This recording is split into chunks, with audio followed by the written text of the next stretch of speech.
What's up, guys? The Comics Kid 2099 here, and today I want to talk to you about the Star Wars prequels. A few years ago, I did a video talking about what I would do if I completely rebuilt the Star Wars prequel trilogy and made them better movies. In my opinion, the Star Wars prequels are not very good. I think a lot of people share that opinion, but ever since I put that video up, I haven't really given a lot of thought to my Star Wars prequels. There were quite a few ideas in that I really liked.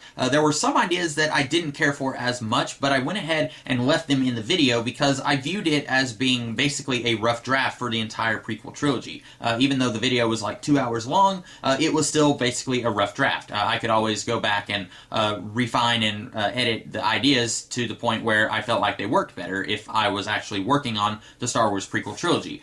So I hadn't really given a lot of thought to the changes that I would have made to the Star Wars prequels, and then recently I was reading the book The Crystal Cave by Mary Stewart, which is basically Merlin's origin story that shows how he got to the point that he was in the stories of King Arthur. And basically, the Star Wars movies are very much a modern homage to the stories of King Arthur. There's this guy on Twitter, he did this really lengthy Twitter essay comparing Star Wars and King Arthur and talking about all the different ways that Star Wars pays homage to King Arthur. And so, in going in that direction, I realized when I was reading The Crystal Cave that there was some stuff that I wish that the Star Wars prequels had done that they did not do, and I really think it was a missed opportunity, and I wanted to talk to you guys a little bit about it today in a video. So basically, Obi-Wan Kenobi is Merlin. That's kind of been obvious ever since A New Hope. He is kind of the guy who gets our hero into the story, but then once our hero is firmly in the story, then he gets removed from the story. In L'Amour de Arthur, Merlin is very instrumental in helping Arthur get onto the throne, but then he's taken out of the story before Lancelot even comes on the scene. So he's not in the King Arthur story as much as a lot of people might think. But Merlin is very instrumental not only in getting King Arthur onto the throne, but he's instrumental in making sure that Arthur is born. And I felt like if you wanted to take the idea that Merlin and Obi-Wan Kenobi are basically the same character to its logical next step, Obi-Wan Kenobi really should have been a little bit more instrumental in the birth of Luke Skywalker. And this also would work with the idea that I've always liked, that Obi-Wan Kenobi should have been more of a maverick Jedi. He's a really good soldier, he goes out on these dangerous missions, and the Jedi Council really appreciates that he does that, but then he comes back to Jedi headquarters and he says, hey guys, there's this new idea that some of my other Jedi buddies are talking about called midichlorians, and they're all like, whoa, Obi-Wan Kenobi, listen, that is a very, very maverick idea. We really don't like that idea. It doesn't fit with everything that we've been teaching for thousands of years.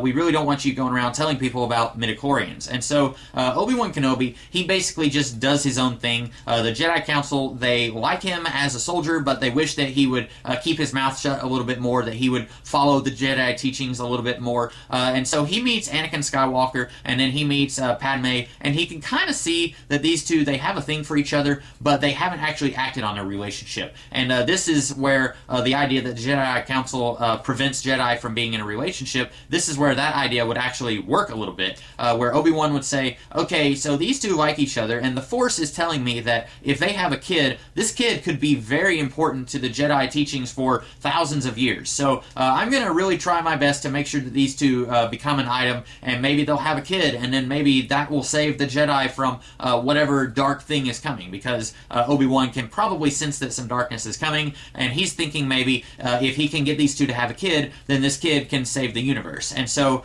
he might come to Anakin and say, hey, listen, change of plans. The Jedi Council is sending you to Naboo with Padme. You're going to be her bodyguard. Don't do anything I wouldn't do. Wink, wink. And then he might be really trying to play matchmaker for these two, hoping that they will have a kid. And then, of course, Anakin will fall to the dark side, and Obi-Wan, he's a good Jedi, but he's not perfect, so he didn't know that Anakin was going to fall to the dark side. And then he goes off with the Emperor, and then Padme will go off with Senator Organa, and then there's these two twins. And Obi-Wan is like, okay, I didn't know there was going to be twins. The boy is really force sensitive. The girl is a little bit force sensitive, but not as much as the boy. So I'm going to send her with her mom and Senator Organa, and she can be raised over here by those two. And then I'm going to take the boy, and I'm going to go off over here, and I'm going to have him be raised by some farmer on Tatooine. And then whenever the time is right, I'm going to train him to be a Jedi, and then he's going to save the universe, just like the Force told me that he would a little while back. And this works in a way, in the same way that Merlin trying to create King Arthur worked. Because you see, you've got Merlin,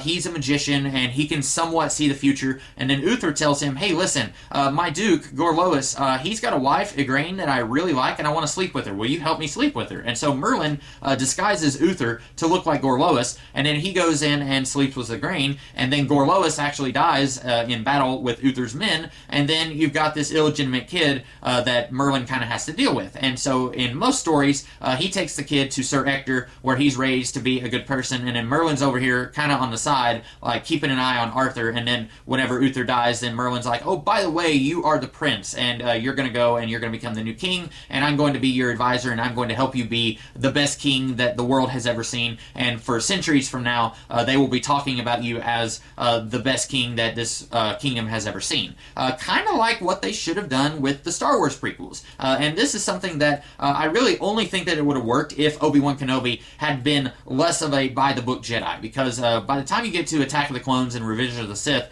Obi-Wan Kenobi is very much a, listen, these are the rules, and this is what you have to do.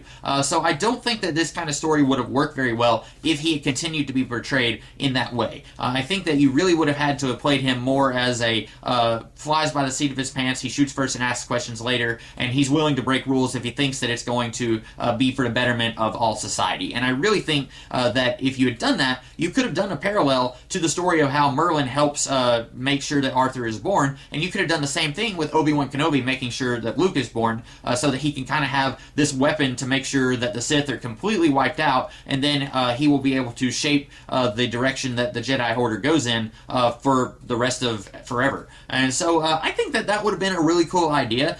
Maybe some people wouldn't have liked it. I can't think that it would have been any worse than what we actually got. I think it would have been an improvement on what we got. But let me know what you guys think of that in the comments below. And if you like this video, be sure to like, share, comment, and subscribe. And I will do some other videos this week and next week. So keep an eye out for those. In the meantime, you guys have a great rest of your day. Catch you later.